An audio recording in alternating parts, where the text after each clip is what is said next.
Hush now. Settle in. Let the room dim around you the way the sky dims when the last orange leak of sunset drains behind a line of pines.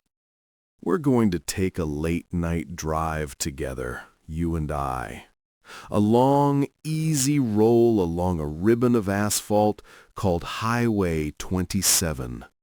Locals just say the 27, but out here in the hushed dark, it's more than a number. It's a story that knows how to keep secrets. Let's ease into the cab. Feel the seat take your weight. Feel the steady thrum of a diesel heart somewhere below your boots. The dashboard glows a sleepy green, needles sipping at the edges of extra.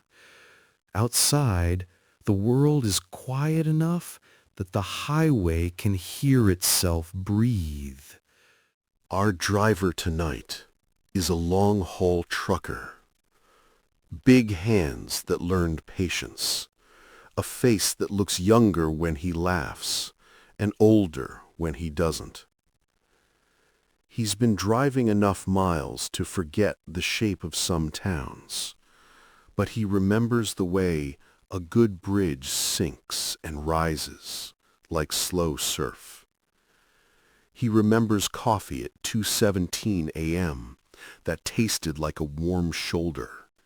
He remembers the smell of wet pavement after summer thunder. His name doesn't matter right now. Names are heavy, and this is a story that needs to float. What matters is the road, the hour, and the faint possibility that the night knows your name, even if you don't know its. It's late, very late, the kind of late where the world stops pretending to be daytime. The kind of late when light can look like a person, and a person can feel like smoke. The cab is clean, organized the way drivers do when they're alone with themselves for a long time. Thermos tucked near the passenger seat, a paper bag with a mullish sandwich wrapped in wax paper. Down by the floor, a folded map, outdated, soft at the creases, because even when satellites speak, old habits keep a hand-drawn voice in the glove box. The radio murmurs a station from too far away, voices smeared thin over static. He doesn't turn it up. He likes the night to have some silence. The sign in green says, SH27, Arrow, 41 miles. But locals still call it by its old name. They call it the rib of the county, the road that holds everything together with a thin white line. He runs a finger along the wheel, tapping at the seam with his thumb. Tap, tap, tap. A soft metronome that pairs with the road's long breath. And we're off. The highway unspools. 2 lanes, a narrow shoulder, and pines that gather in a steep congregation on both sides. Their needles hold moonlight the way a glove holds heat. Here and there the black lifts to a clearing, where fields sit like sleeping animals. Far off, a grain silo rises like a patient lighthouse with no sea to look at. There's a rhythm you learn when you drive at night. You watch your mirrors for the dance of far headlights. You learn the difference between a deer's paws and a person's. You decide when to trust the white line like a rope across a river, and when to trust your bones. Tonight, the road is empty. Almost empty. The truck's tires hum a lullaby, that even the driver believes. He's thinking about the next stop, just a place with a soda machine and a light that hums. He's thinking about the sound gravel makes under boots.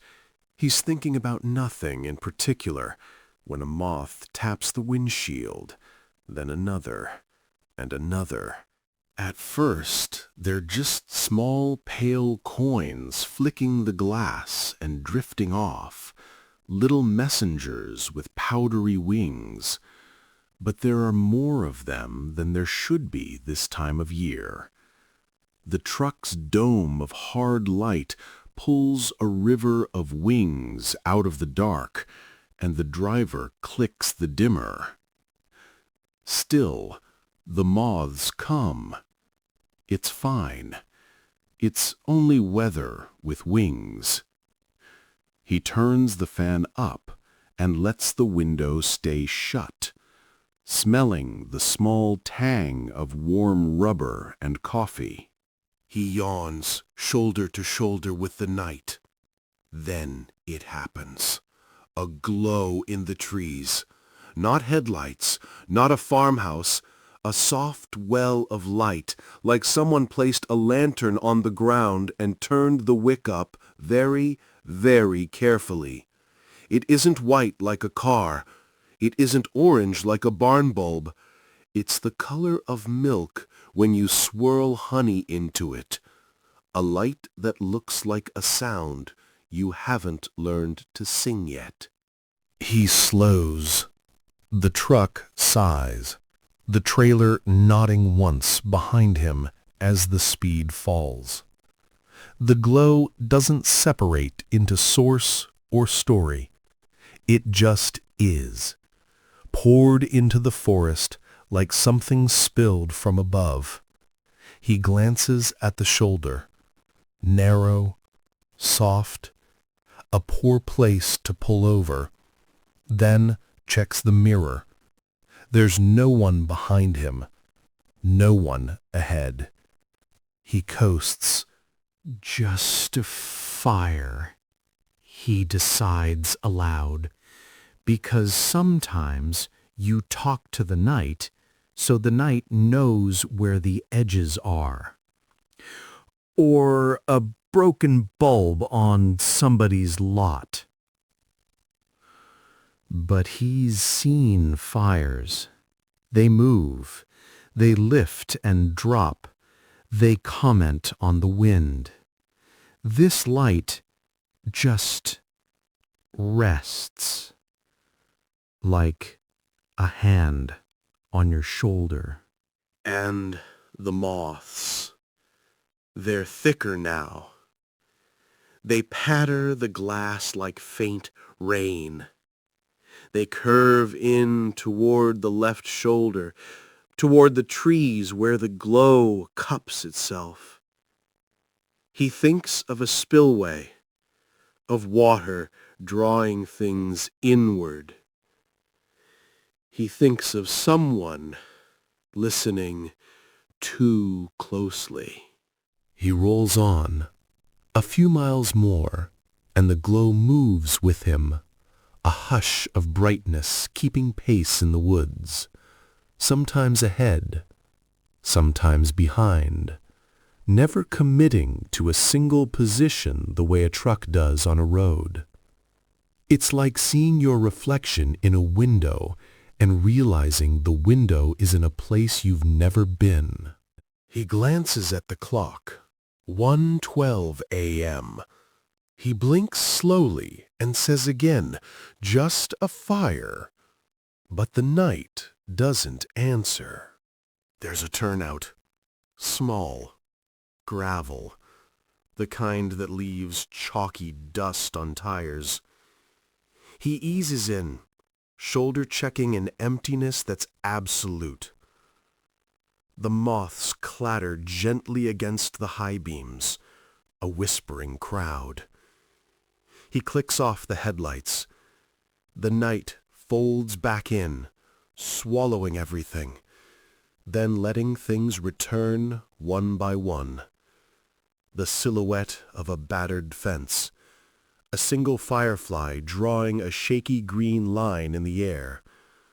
The quiet glass of the windshield.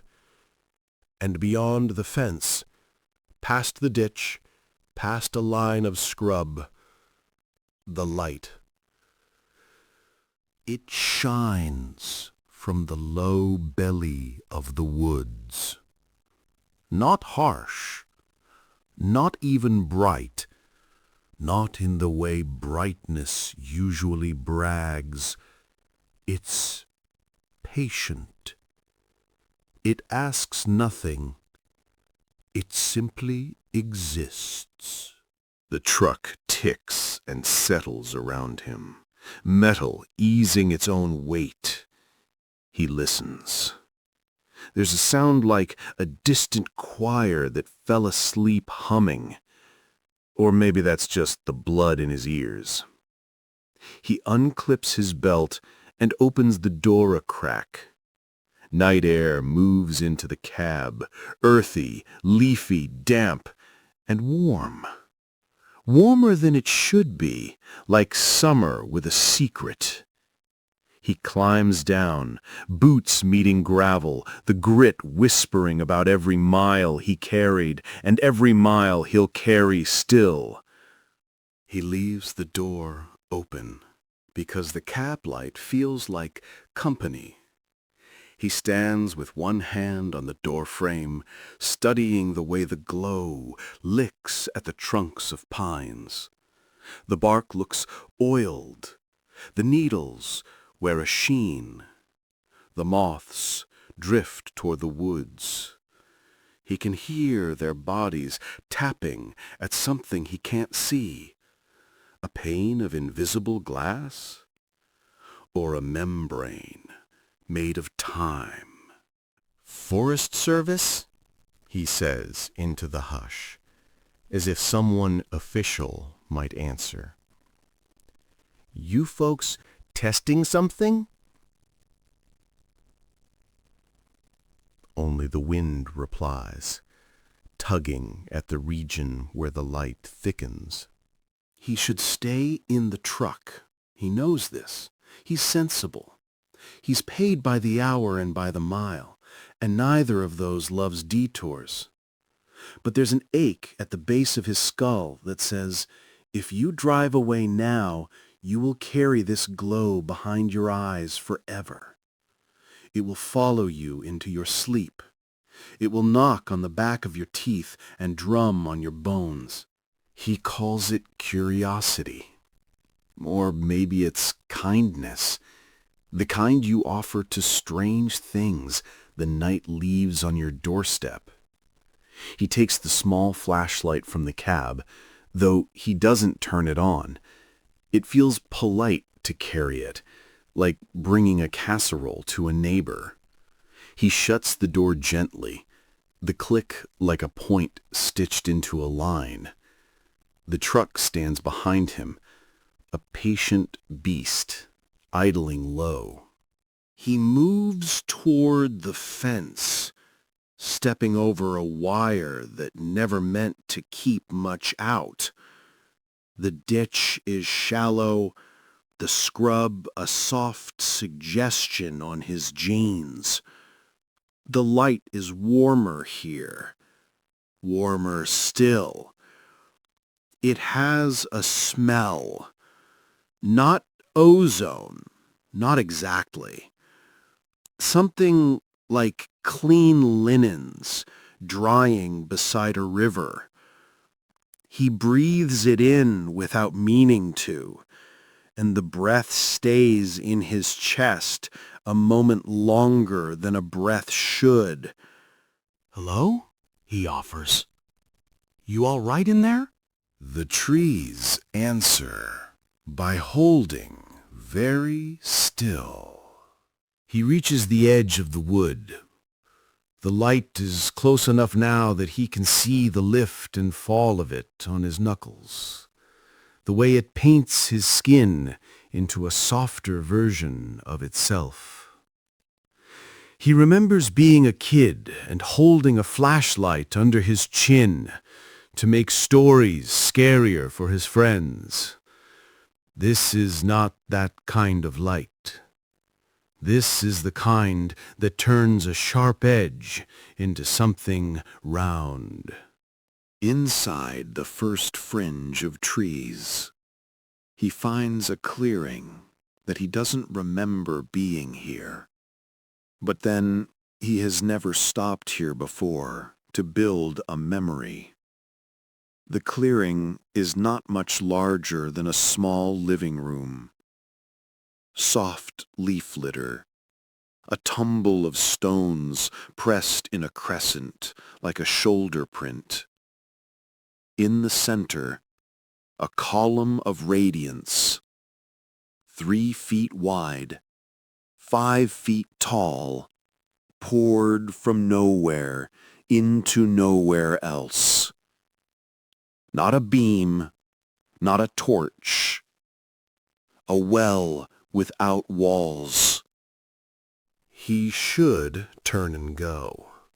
He knows this the way he knows how to hold a wheel against crosswind, but the column hums with the faintest of notes, the way a seashell hums when you pretend it's the ocean. And there in the glow are shapes moving, little flecks like ash, but not ash, little flakes like snow, but not snow. They rise and fall in lazy slow motion, like lullabies that learned to drift.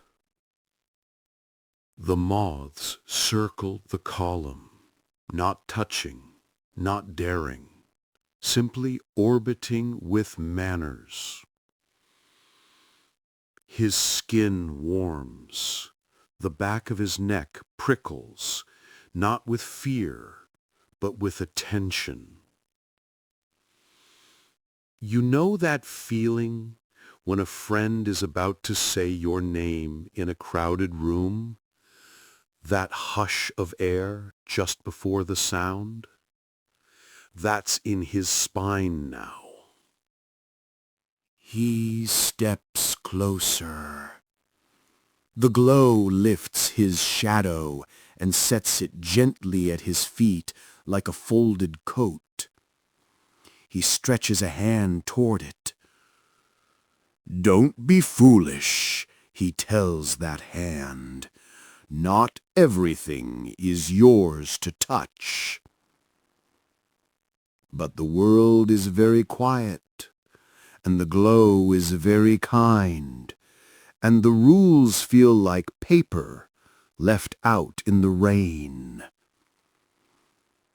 He puts his palm near the edge, not touching, just near. The warmth is more than warmth now.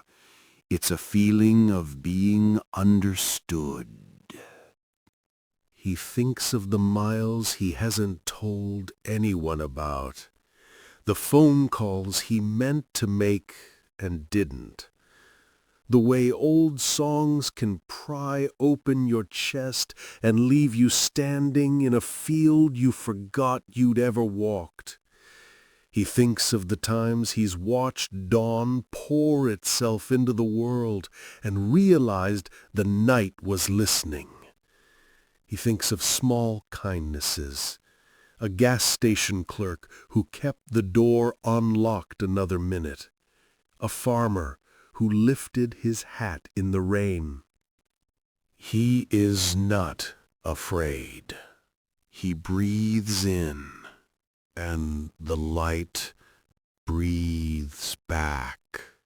3 hours later, he is blinking at the dashboard. The truck's dome light is on.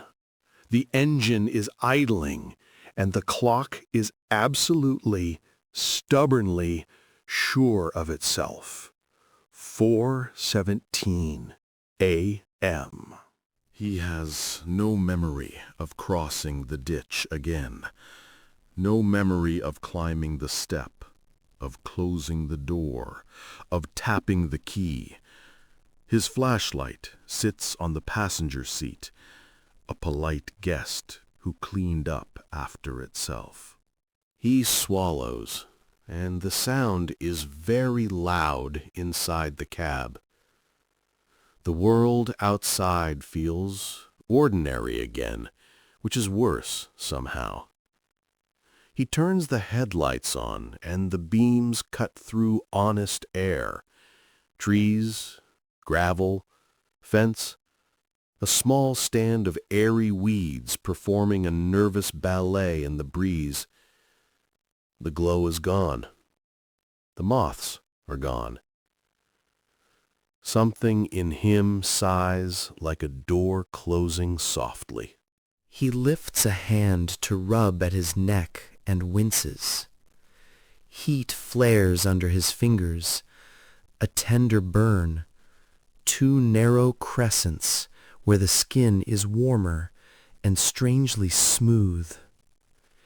He angles the side mirror, peering through his own reflection to find the place. He can't see much, just the shadow of the marks. They sit at the fork of shoulder and throat, just at the place a stranger would touch if they were teaching you to sing. He presses gently, and the pain is complicated. Half ache, half a song he almost recognizes. What? He exhales, and the word wanders off without a coat. He checks the clock again. 3 hours have been peeled away, as if the night needed them for something and took them without asking. He feels fine. Hungry, even. In the way you can feel hungry after crying for a long time. His mind is clear enough to count the knobs on the radio. His heart is steady enough to sleep. But the marks on his neck are warm, and the empty in his memory is wider than the road. He could call someone. But who do you call to report a light that didn't ask your permission? He could drive to the next stop and splash water on his face and say nothing. He could wait until morning and tell himself a different story. The fire he imagined and the moths that came, how he wisely stayed in the cab. But the truth sits in him like a coin under the tongue. He cannot swallow it without feeling the weight. He puts the truck in gear. The road accepts him. The tires find their hum. The night steps aside to let him pass, as if it remembers him from some other life. Here is a soft thing to know. The sky is already thinking about morning. It hasn't said anything yet, but it's thinking about it, the way someone in a quiet kitchen thinks about making coffee. The driver sets himself back into the small acts that make a life. Signal before the merge. Blink 3 times at the dark. Sip the coffee that has turned polite and lukewarm. He watches the empty road, and the empty road watches him, and the line between them fades just a little, like a bruise that's learned to understand the skin it sits on. He doesn't pick up the radio.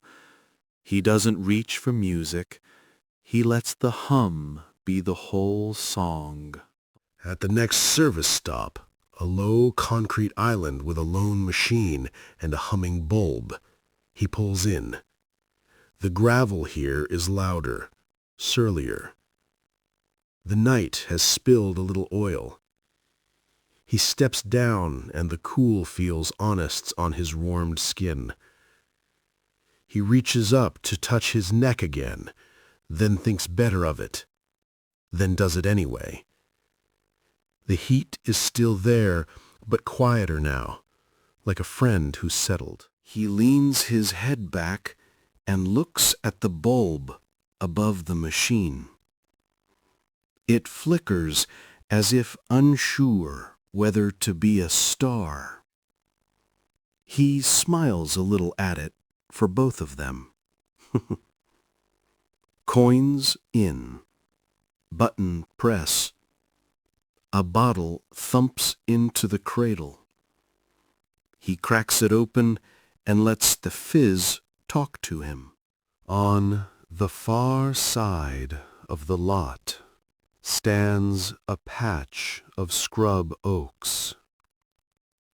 He can't help but study them the way he studied the pines. No glow, nothing unusual, just trees animated by a wind that has nothing to confess. He thinks about the lost time, how it doesn't feel lost exactly. It feels spent on something he can't name, in a language he almost speaks. A pickup rumbles in, a farm blue, old enough to be kind. The guy behind the wheel lifts a hand. The driver lifts his own in return, a gentle, reflexive wave. Their headlights cross like two dogs introducing themselves. The pickup idles by and sinks into the pump lane. The farm blue man climbs out and nods again. There is comfort in strangers traveling the same night, like candles noticing each other. "You good?" The farm blue man calls, not meaning it entirely, but meaning it enough. "Yeah," the driver says, which is a kind of truth. "Yeah, I'm good." He isn't. Not entirely. But he is held. He can feel that much. The night holds him like water holds a boat. Unstoppably, no matter how much the boat claims it floats by itself. Back on the road, he notices little things. The shoulder markers seem to glow longer as they pass. The reflectorized eyes of a deer in the ditch look silver, then drowsy blue, then ordinary, like a trick of the mind that has the decency to apologize. A billboard that always looked smug in daylight now looks like a rectangle of lost thoughts. And the moths, they don't come back. All at once, he misses them. Their powdery persistence, their battered sincerity, their uncounted lives laid on glass like confessions. He turns the dimmer up, then down, tempting their return. But the night has chosen a different song. He passes a sign. County line, 2 miles. Another, SH 27, 14 miles. His memory of this stretch of roadway is a room with the furniture covered in sheets. He knows the shapes beneath, but the cloth is hush-hush. He drives carefully around his own uncertainty, giving it room like a slow-moving tractor. I will tell you something now, not as a warning, as a kindness. The missing hours don't stay missing. They return in pieces. Not tonight. Not in any time you can bully. They return the way rain returns after a drought. Timey, testing. Then, all at once, you look up at gutters laughing. The driver doesn't know this yet. He only knows the warmth on his neck and the clock that named him a fool for stopping. But soon, days soon, not hours, he will see the first piece. For now, the road brings him to the mouth of the 27. It is a subtle entrance, like a side door left open at a well-lit party. The forest retreats, the stars lean in, and the land on both sides becomes the slow ocean of pasture, curved and cupped and wise. He turns onto the 27. The sign is new, but the road is old. It's the kind of old that remembers. It remembers wagon ruts from a century ago. It remembers bicycles that dared the hill after prom. It remembers a man who once walked its shoulder for 9 miles and arrived where he meant to be. It remembers women who laughed in the dark and didn't apologize. It remembers summer brush fires that licked the edges and retreated. And now it remembers a driver who pulled over to listen to a light.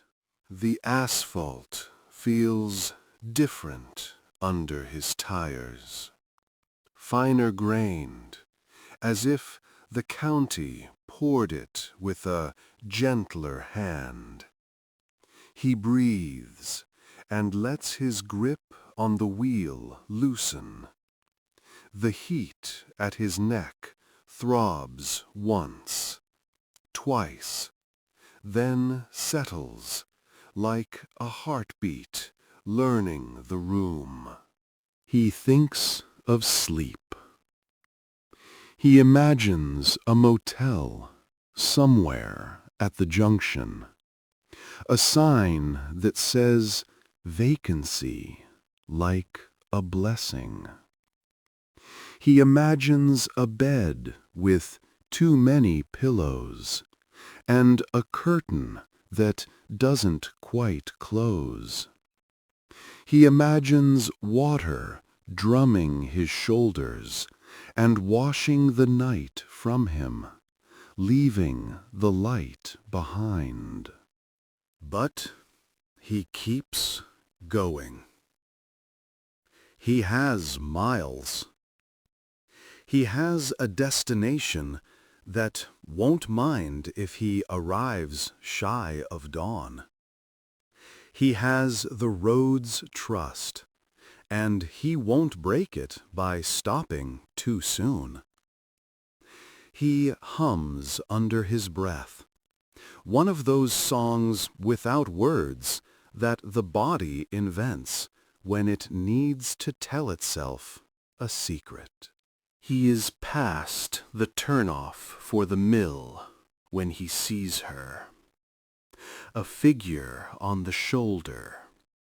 At first he thinks she's a sign, the way some signs hide their people shapes in the corner of your eye.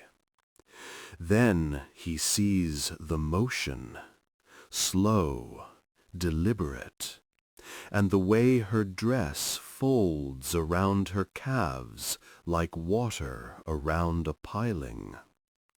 He eases off the accelerator. The truck's brakes do not squeal. He keeps them fair and quiet, a courtesy to the hour. She doesn't look up. She walked here before he arrived, and she will walk here after he leaves. And he can't explain how he knows that, only that some truths come wrapped in plain paper. He rolls past slowly, the way you'd roll past your own house after too many years away, trying to decide if you should go in. He considers stopping, but something in the space between them says, keep the mystery. Leave the kindness in the air unbroken. He passes on. In his mirror, she does not turn into a sign after all. She remains a person until the darkness eats her like bread. He touches his neck again, which is a nervous habit now, and feels the warmth answer his fingertips with a yes that isn't language.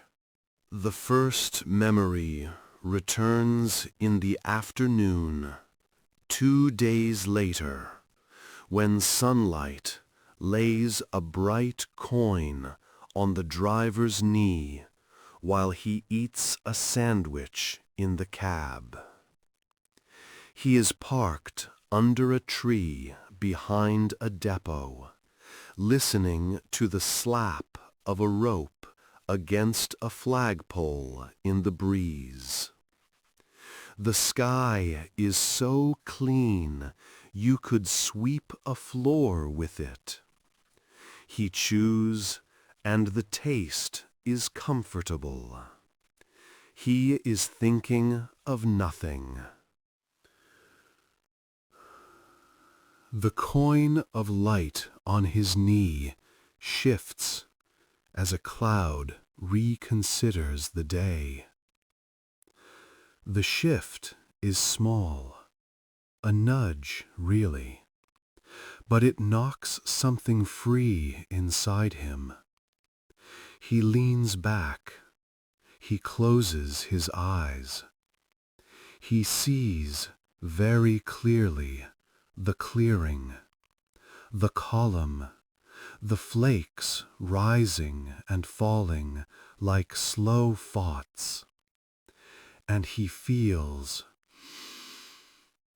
a hand on his shoulder. Not hot, not cold, careful. My friend, the touch says without words, you are very tired.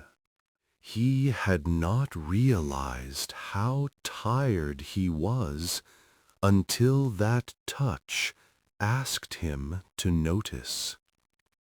He sees himself in the glow, eyes soft and mouth slack, not asleep exactly, but emptied of hurry. He feels the column lay itself against his throat, where a human might put 2 fingertips to kiss your pulse. It is not a wound.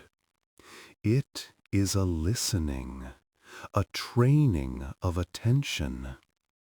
The light hums a question, and his pulse hums back an answer. Then he is floating, not up, not down, just floating, in a way that feels like a bath drawn by someone who knows how hot you like it. Long exhale.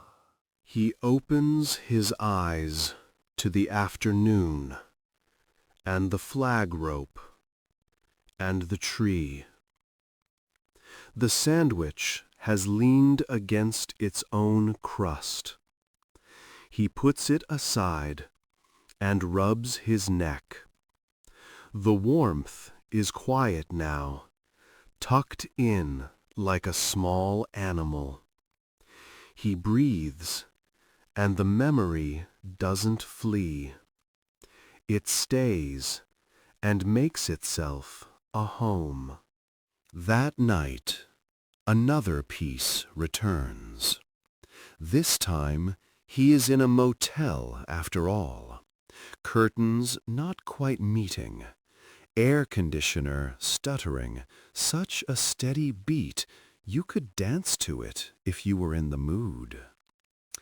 He is half asleep when a sound rises inside his dream. The hum of the column, yes, but this time it is layered with a rustle like pages. He realizes he is hearing moth wings. Not many, not frantic, just a few, circling a light with reverence. He understands something then. The moths were not trapped by the glow. They were tutoring him, showing him how to move around a thing you love without burning. Pause 2 seconds. He sleeps. The burns on his neck do not bother the pillow. The pillow does not bother his dreams. You are wondering, perhaps, what the light wanted. People always want purpose, the way thirsty ground wants rain. They want a story that turns a stranger into a neighbor with a casserole. They want an outcome they can carry into daylight without it breaking in their hands. The driver wonders too. He begins to notice the small ways the world is different now. Coffee tastes cleaner. Not stronger, cleaner. Like someone pulled a pebble out of the pipe. The lane markers at night line themselves up like notes on a staff. The strangest thing, he can hear if a tire is underinflated, the way you can hear when a friend is sad, even while they're laughing. He fills up more often, not because he needs to, but because the pump feels like prayer. He calls his sister. He hasn't done that without a reason in a while. He tells her about clouds that look like a staircase no one needs to climb. He tells her he loves the way her laugh starts low in her ribs and climbs. He doesn't tell her about the light. Not yet. Not because he's hiding it, because it isn't done with him, and it doesn't like being explained with words that have edges. Days pass. The marks on his neck fade from red to a soft, pale pink that looks like anyone's childhood. But at night, when the highway smooths itself and opens the door, he sometimes feels them warm again, the way old scars sometimes itch in rain. He tells himself he's imagining it. He tells himself nothing. He listens. One night, he returns to the turnout. Of course he does. We always go back to the place where the world made a quiet admission. The day has been hot. The night has been generous about returning the heat to the sky. He pulls in, cuts the lights, and waits. He waits a long time. The woods are sincere in their silence. No glow, no hum. He walks to the fence and stands with his palms on the wire and lets the metal teach him patience. Fireflies stitch their green seamstresses' thread in the ditch. A coyote tips its voice in the distance, speaking a language that doesn't need grammar. He stands until standing feels like a kind of sitting.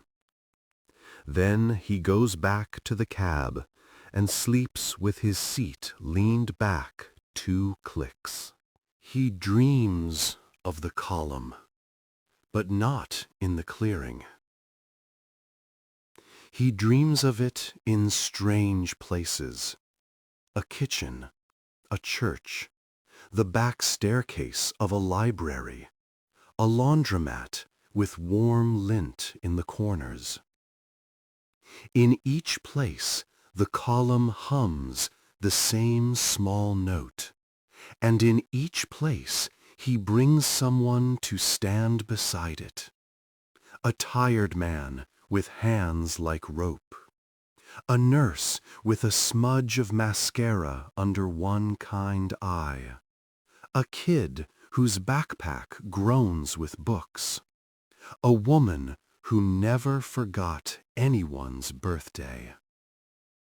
He watches in the dream as each person steps close, breathes in, and lets the light lay 2 fingers at the base of their throat. The dream is so soft it doesn't crack when he wakes.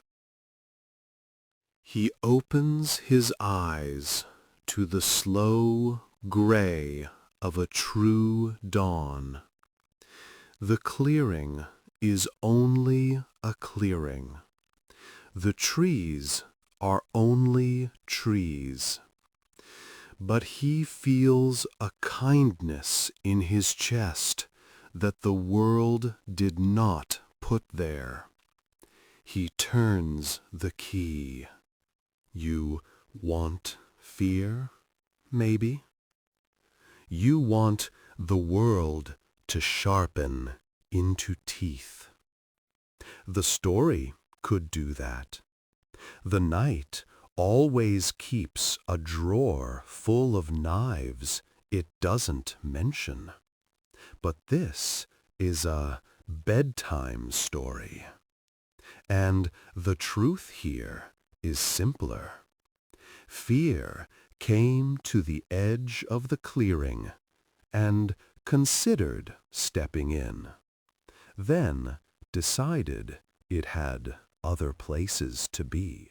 There are mysteries that bruise you purple, and there are mysteries that lay a hand on you like a teacher, and both exist. The driver's mystery chose mercy. It left him with 3 hours of dark he couldn't account for, and a pair of tender burns like the footprint of a small, purposeful flame.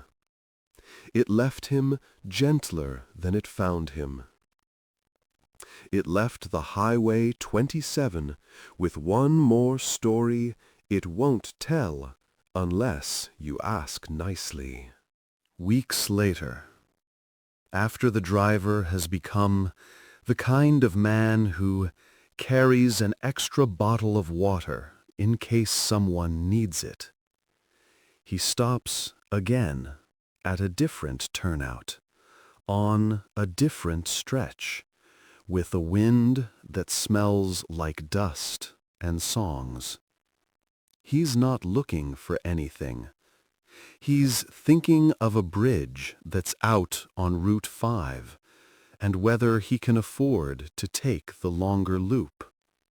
He's thinking of bread baked in a gas station oven and whether that's a good idea.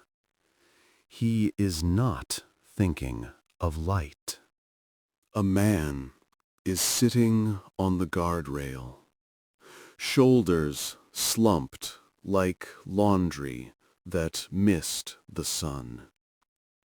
The driver knows a slumped shoulder when he sees one. He steps down from the cab, offers water, offers the small logic of being present. The man looks up with eyes that belong to a person who hasn't slept well in a long time. The driver says nothing that tries to fix him. He just sits. They talk about weather. They talk about truck stops that used to serve pie on real plates. They talk about nothing. At some point, the man's hand rises to his neck, rubs, then drops, an old ache performed on a new stage. The driver smiles. "I know that place," he says, tapping his own throat. He thinks of telling the story. He thinks of keeping it. He chooses the third option. He tells the man that sometimes at night there's a light in the woods along the 27, and if you see it, you can stop, or you can keep going, and either way might be the right thing. The man laughs, a little broken glass turning into marbles. "Yeah?" The man says. "Yeah," the driver says. "If you stop, be kind. If you keep going, be kind." The warmth in his own neck answers him like a small bell. There is more to tell. Small, quiet more. Like how he started carrying a cheap paperback book of poems he didn't read, just to feel it soften in his pocket. how he slowed down an extra mile per hour passing a farmhouse with a crooked antenna, because something in him remembered a child might be dreaming inside. How moths sometimes returned, not in a river, not in a storm, but in a polite handful, when he crossed certain bridges, or when the moon was a certain shape. He took these as hello, and he said hello back, which is really all prayer is. He didn't grow wings. He didn't start seeing through walls. He didn't know the winning numbers or the date of anyone's last day. He fell asleep in chairs sometimes, and woke with a stiff neck and swore softly about it. He got coffee too late in the day and regretted it 5 hours later like the rest of us.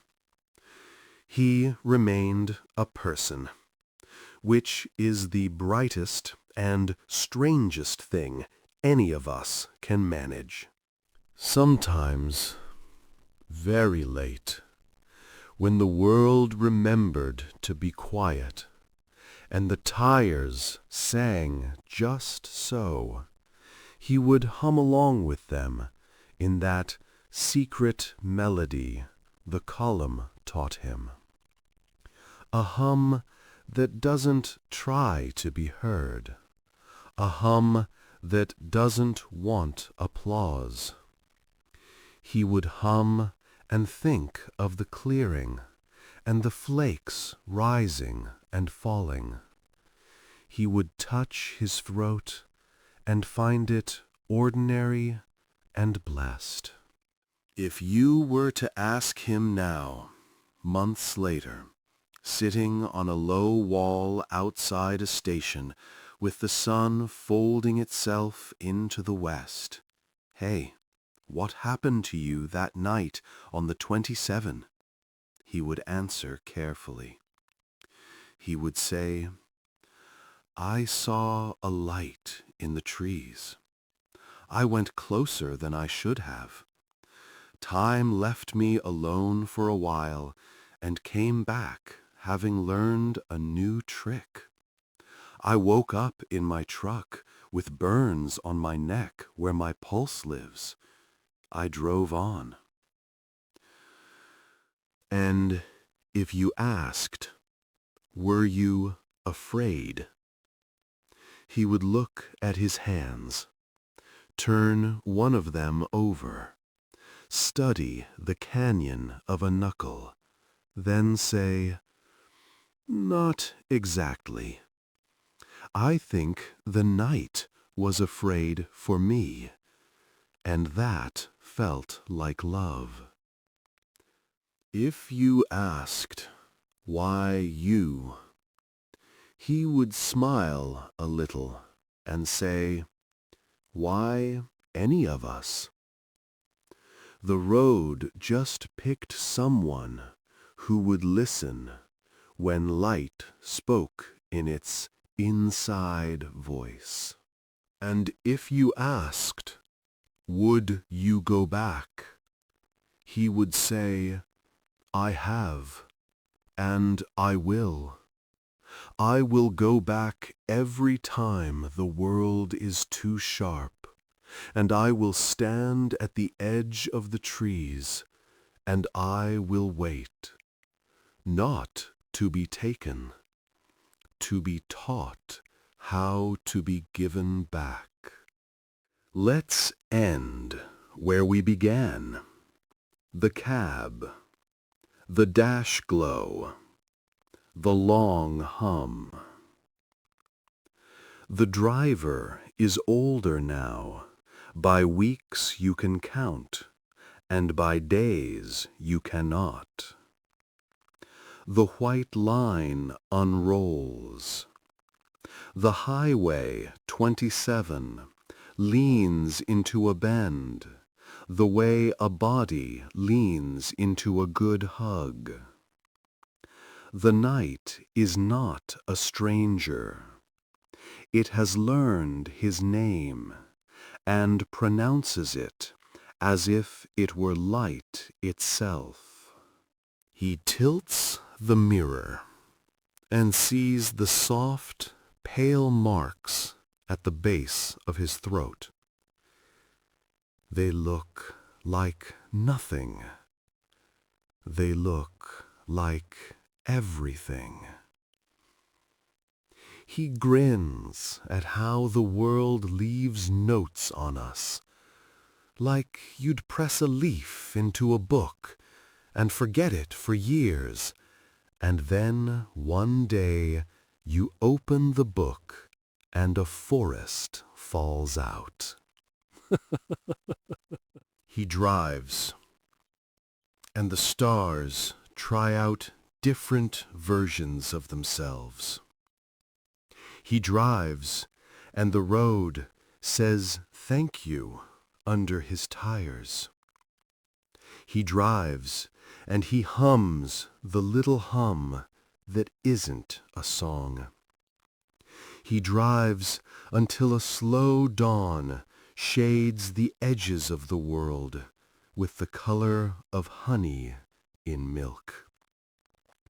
He pulls into a turnout and watches the light come, the ordinary kind, the kind that shows cow fences and mailboxes and ball caps on the dashboards of pickups. He loves this light too. He loves all of it. He touches his throat once, a small salute. Sleep now. The story won't go anywhere without you. The highway will still be here when you wake. The moths will tell you which way to go. The glow will be wherever kindness is needed most. And you, like our driver, will know when to stop and when to keep going, and you will be right both times.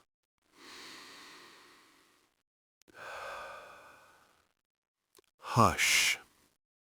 The night closes its eyes. The road keeps singing, and somewhere, far enough not to scare you, near enough to be true, the light waits, patient as a breath, for the moment when you remember how to listen.